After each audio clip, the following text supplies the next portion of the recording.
Ride the signal through the unknown. This is the cryptic current. The box smelled of ozone and damp earth, as if it had been buried for decades and still remembered the cold. Inside, I found a lock of hair tied with black ribbon, still sticky with something I didn't want to identify. Then came the whispers, not from the room, but from the photograph itself. Faint, overlapping voices pleading in a language I didn't recognize. My grandmother's eyes in the picture seemed to follow me, her expression shifting from a gentle smile to a look of pure, primal terror. The air grew heavy, thick with the scent of iron and rot, as if something long dead had just exhaled in the room. I tried to move, but my limbs felt anchored, a deep dread rooting me to the spot as the whispers grew louder, more insistent. That's when I realized the children in the photo weren't smiling, they were screaming, their mouths open in silent, eternal agony. And the box began to hum, a low, vibrating sound that made my teeth ache, promising horrors my grandmother took to her grave. The woman I cherished above all others. And this is a photograph I was never meant to see. It confirms that for 6 decades, the gentlest soul I knew harbored another existence entirely. The family I adored was merely one half of the truth buried in shadow. What do you do when the person who taught you about honesty leaves behind a box full of lies? And what happens when you realize those lies are a map leading straight to a door you might have to knock on? My grandmother, Eleanor, was my anchor, the one constant in a childhood of suitcases and hotel rooms. While my parents crisscrossed the globe, I grew up in the scent of her baking, within the safe, familiar walls of her little blue house in Columbus. That house wasn't just a home, it was my entire world, a sanctuary built on sugar, spice, and unconditional love. But sometimes, the places that feel the safest are the ones hiding the darkest secrets. She was all warm hugs, the scent of lavender, and stories of a Texas childhood. She spoke of my grandfather, Robert, her one great love, lost when my father was just a boy. Her voice would soften with a grief that never aged, a hollow space in the air where his memory lived. She never remarried, her life a monument to that single, devastating chapter. Once you have a love like that, she'd say, wiping a tear, you never really move on.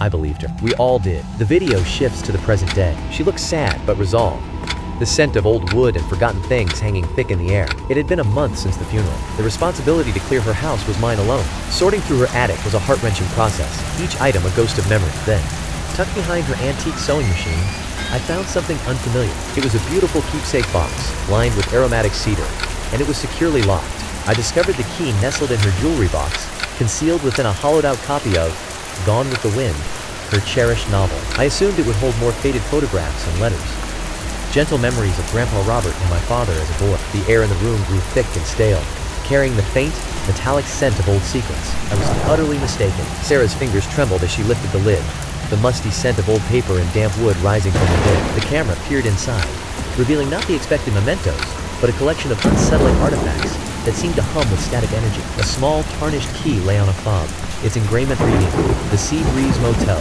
Corpus Christi," in faded script.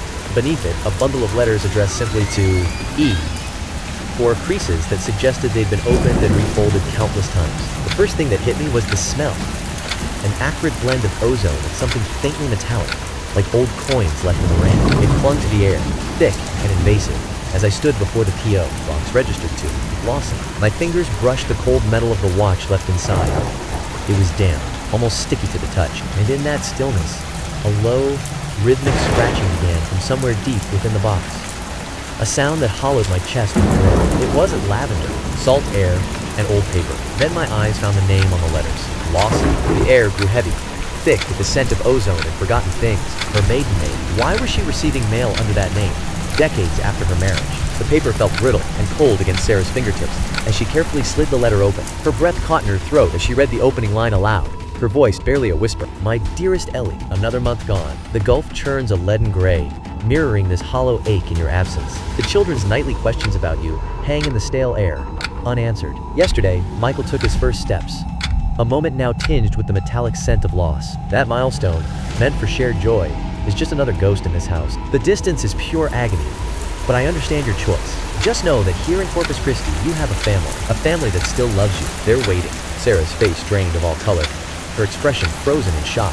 Her voiceover came as a breathless whisper, the words heavy with dawning horror. "Children," she murmured, the word catching in her throat. "Children."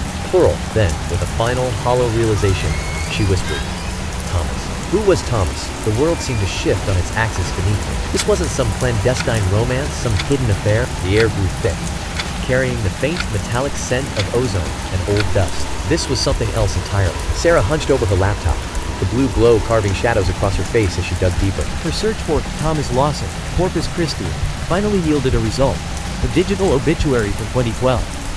The screen listed 2 surviving children, Michael and Chloe Lawson. Her cursor hovered, then clicked, zooming in on their childhood photos, 2 faces smiling from a past that should have been forgotten. Michael inherited Eleanor's nose. Chloe bears her smile. I became a detective in my own family's tragedy. I pieced it together from the letters, from the dates scrawled on the backs of photographs. In the 1960s, before she met my grandfather Robert in Ohio, Eleanor had an entire hidden life in Texas. Thomas and his partner built a life together. Then came a son, Michael, their firstborn. Later, they welcomed a daughter, Chloe, completing their family. The air in their home grew thick, carrying the faint scent of damp earth and something metallic. The letters painted a portrait of a young mother, perhaps overwhelmed, perhaps fleeing something darker. She left Texas when Chloe was just an infant, heading north into the unknown. There, she met Robert, had my father, and never once looked back. Yet the silence in those letters held a weight, a story untold, a dread left buried. Sarah sent money when she could, and letters with trembling hands, but she could never bring herself to return. Her fingers tapped. Seabreeze Motel, Corpus Christi. Into Google Maps, the satellite image loaded, revealing a weary structure still standing against the coastal decay. In his box, tied with a faded blue ribbon, Thomas had kept every letter she ever sent. Her voiceover comes as a whisper, carrying the weight of a secret half told. They were her half of the story, preserved in ink and silence. She wrote about me, about my dad. She told Thomas about her, Ohio family, as if we were some casual book club she joined. Her tone carried a detached, heartbreaking kindness when she asked about her, Texas family. That clinical detachment, that hollow empathy, was more terrifying than any malice. Sarah drove, the Ohio flatlands dissolving into Texas scrub as the road stretched ahead like a forgotten promise. A metallic tang, like old pennies and static, seeped through the vents, making her tongue feel coated and strange. The tires hummed a monotonous dirge against the asphalt, the only sound in the world that felt suddenly hollow and watchful. Her hands tightened on the wheel, knuckles white, as the very air in the car grew dense and difficult to pull into her lungs. Sarah's car idles outside a tidy Corpus Christi bungalow, the engine's low hum the only sound. Her knuckles are white around the keepsake box, its worn edges pressing into her palms. The air inside the car grows thick with the scent of old paper and her own quickening breath. A single question claws at her mind. Did Michael and Chloe feel this same hollow absence where their mother should have been? Did they hate her? The damp air carried the faint scent of ozone and something metallic. Did they know about us? A sticky residue clung to my fingertips as I remembered her warnings. I had the address. A whisper of scratching came from within the walls as I read it. I had the box.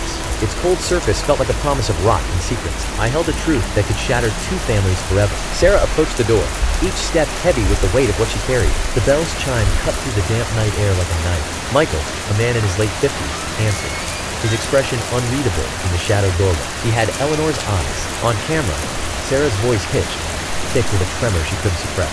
"Hi, my name is Sarah," she whispered. The words, tasting of ozone and iron. I think I'm your half-sister. Then, only a suffocating, hollow quiet. Michael's expression held no shock, only a profound, exhausted sorrow. His voice was a low murmur, heavy with resignation. We wondered if someone would come.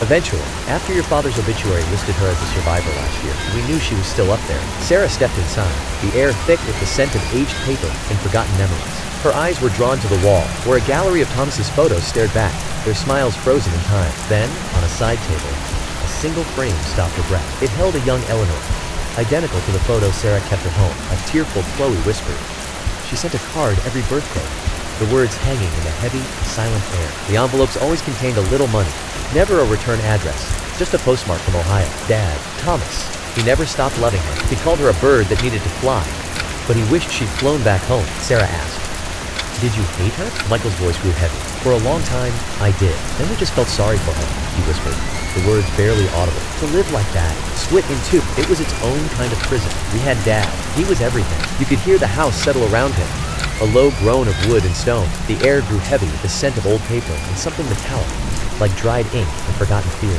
You had her. Did she seem happy? Sarah stared at them, seeing her father's jawline in their faces, the ghost of her grandmother flickering between them like a faulty projection. "She was the happiest person I knew," Sarah whispered, her voice catching on the attic's stale, paper dust air. Or she was brilliant at pretending to be. She returned the keepsake box to its hiding place, but added one new item, a recent photo of herself with Michael and Chloe from Corpus Christi. The decision to conceal the truth from her father settled in her gut like a stone. He was ill now, and his fragile memory of a perfect, grieving mother was his final comfort. Some truths aren't keys to understanding.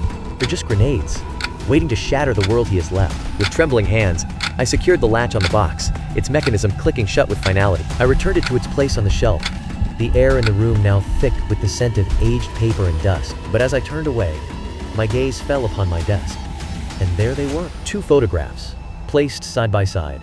One showed Eleanor with a young me in Ohio, a memory I hadn't touched in decades. My grandmother's love was genuine, but fractured. She divided her heart between 2 families, leaving us all with only fragments of her truth. In Texas, she was a ghost, a presence felt in the scent of old roses and whispers in empty halls. In Ohio, she was a saint, concealing a secret that clung to the air like damp, cold regret. I have a new family now, one born from her silence, and I'm left with the most haunting question of all. Is it worse to be the family she left, or the family she stayed with, knowing you were never her only one?